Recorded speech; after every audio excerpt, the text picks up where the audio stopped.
আসসালামু আলাইকুম everyone, welcome back to my channel. আশা করছি সবাই ভালো আছেন। হাজির হয়ে গেলাম আরও একটি নতুন রেসিপি নিয়ে। আর আজ আমি আপনাদের তৈরি করে দেখাবো স্পেনের একটি জনপ্রিয় স্ন্যাক্সের রেসিপি, আর সেটি হলো চুরোস। চলুন তবে শুরু করে নেওয়া যাক। আর আপনি যদি আমার চ্যানেলে নতুন হয়ে থাকেন, অবশ্যই কিন্তু আমার চ্যানেলটি সাবস্ক্রাইব করে ফেলবেন আর পাশে থাকা বেল আইকনটি অন করে নেবেন, যাতে কোনো আপডেট মিস না হয়ে যায়। এই চুরোস তৈরির জন্য প্রথমেই চুলায় একটা প্যান বসিয়ে এর মধ্যে আমি নিয়ে নিচ্ছি মেজারমেন্ট কাপের 1 কাপ পরিমাণ লিকুইড দুধ। এবার এই দুধটার মধ্যে একে একে নিয়ে নিচ্ছি 1/4 টিস্পুন বা 1 চিমটি পরিমাণ লবণ, নিচ্ছি 1 চা চামচ পরিমাণ চিনি, আর নিয়ে নিচ্ছি 1 চা চামচের মতো সয়াবিন তেল। আপনারা চাইলে সয়াবিন তেলের পরিবর্তে ঘি অথবা বাটারও ব্যবহার করতে পারবেন। এবার চুলাটা ধরিয়ে দিয়ে এই সব কিছুকে নেড়ে ছেড়ে জাল করে নেব একটা বলক চলে আসা পর্যন্ত। একটা বলক চলে আসলে এবার এর মধ্যে আমি দিয়ে দিচ্ছি মেজারমেন্ট কাপের 1 কাপ পরিমাণ ময়দা, চাইলে আটাও ব্যবহার করা যাবে। এবার খুব ভালোভাবে নেড়ে ময়দাটাকে দুধের সাথে মিক্স করে নিচ্ছি। খুব ভালোভাবে মিশিয়ে নেওয়ার পর যে পর্যায়ে দেখবেন দুধটার সাথে ময়দাটা খুব ভালোভাবে মিশে গেছে, কোনো ধরনের ময়দার সাদা অংশ আর নেই, সে পর্যায়ের পর চুলাটা বন্ধ করে দিয়ে আমি এটাকে নামিয়ে নিচ্ছি। আর নামিয়ে নিয়ে এটাকে একদম পুরোপুরি ঠান্ডা করে নিচ্ছি।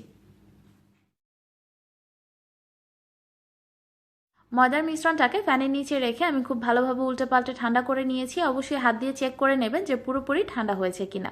যখন পুরোপুরি ঠান্ডা হয়ে যাবে সে পর্যায়ে প্রথমে আমি দিয়ে দিচ্ছি একটা ডিম। ডিমটা দিয়ে এটাকে খুব ভালোভাবে আমি ময়দার সাথে মিশিয়ে নিচ্ছি। প্রথম ডিমটা ভালোভাবে মিশিয়ে নেওয়া হয়ে যাওয়ার পর এ পর্যায়ে দিয়ে দিচ্ছি আমি আরও একটা ডিম। আর আপনাদের যদি এরকম স্প্যাচুলা দিয়ে মিশিয়ে নিতে কষ্ট হয়, আপনারা কিন্তু হাত দিয়েও খুব সহজে মিশিয়ে নিতে পারেন। এবার এই ডিমটাকেও আমি খুব ভালোভাবে ময়দার সাথে মিশিয়ে নিচ্ছি।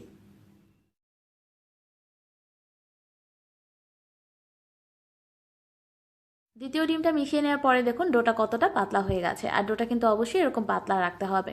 যদি দুটো ডিম মিশিয়ে নেওয়ার পরেও ডোটা এরকম পাতলা না হয়, সেক্ষেত্রে আপনারা আরও একটা ডিম ব্যবহার করতে পারেন, কিন্তু কোনোভাবেই অন্য কোনো লিকুইড জিনিস ব্যবহার করে এটাকে পাতলা করতে যাবেন না। এবার এখানে আমি একটা জিপলক ব্যাগ নিয়ে নিয়েছি আর নিয়েছি একটা স্টার নোজেল। এবার ব্যাগটাকে সাইড থেকে ছোট করে কেটে নিয়ে আমি নোজেলটাকে ঢুকিয়ে নিচ্ছি। অবশ্যই কিন্তু একটু ভারী পলিথিন টাইপের প্যাকেট ব্যবহার করতে চেষ্টা করবেন। এরকম জিপলক ব্যাগ অথবা গুঁড়া দুধ বা চিনির যে পলিথিনের প্যাকেটগুলো আছে সেগুলো ব্যবহার করবেন, যেহেতু এটা একটু প্রেশার দিয়ে তৈরি করতে হয়।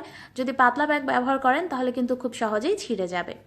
এবার জিপলক ব্যাগটাকে একটা গ্লাসের মধ্যে বসিয়ে নিলাম। বসিয়ে নিয়ে যে মিশ্রণটা আমরা তৈরি করেছি এটাকে জিপলক ব্যাগের ভিতর ভরে নিচ্ছি।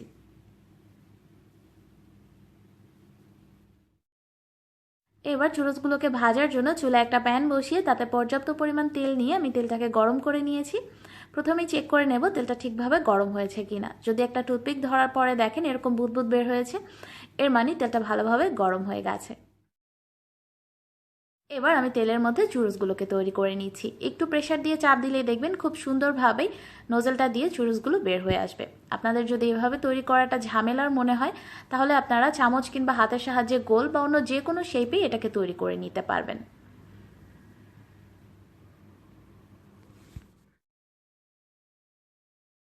এবার উল্টে পাল্টে এগুলোকে একটা হালকা লালচে গোল্ডেন কালার চলে আসা পর্যন্ত ভেজে নিচ্ছি। আর ভেজে নেওয়ার সময় অবশ্যই কিন্তু চুলার আঁচটা লো আর মিডিয়ামের মাঝামাঝি রাখতে হবে।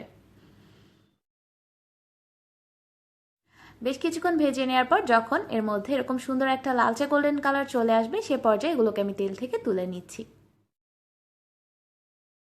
এবার চুরোসটার জন্য একটা চিনির মিশ্রণ তৈরি করে নেব। নিচ্ছি 2 টেবিল চামচ পরিমাণ চিনি, আর নিচ্ছি 1 চা চামচ পরিমাণ দারুচিনির গুঁড়া। এবার চিনি আর দারচিনির গুঁড়াটাকে খুব ভালোভাবে একসাথে মিশিয়ে নিচ্ছি। আর এটাই কিন্তু এই স্ন্যাক্সের বিশেষত্ব। এবার আমি ভেজে নেওয়া চুরোসগুলোকে এই চিনি আর দারুচিনির মিশ্রণটাতে ভালোভাবে গড়িয়ে নিচ্ছি। এরপর একইভাবে বাকি সব চুরোসগুলোকেও আমি তৈরি করে নিচ্ছি। সবগুলো চুরোস আমি তৈরি করে নিয়েছি। এই চুরোসটা সবচেয়ে বেশি খেতে ভালো লাগে চকলেট সসের সাথে, তাই একটা ইনস্ট্যান্ট চকলেট সস আপনাদের তৈরি করে দেখাচ্ছি। নিয়ে নিয়েছি 1/4 কাপ পরিমাণ চকলেটগুলোকে একদম ছোট ছোট টুকরো করে কেটে নিয়েছি। এবার এর মধ্যে নিচ্ছি 2 টেবিল চামচ পরিমাণ ফুটন্ত গরম দুধ। আপনারা চাইলে হেভি ক্রিম অথবা হুইপ ক্রিমও ব্যবহার করতে পারবেন। আর অবশ্যই কিন্তু একদম ফুটন্ত গরম দুধটাই ব্যবহার করতে হবে। এবার সব কিছুকে খুব ভালোভাবে একসাথে মিশিয়ে নিচ্ছি।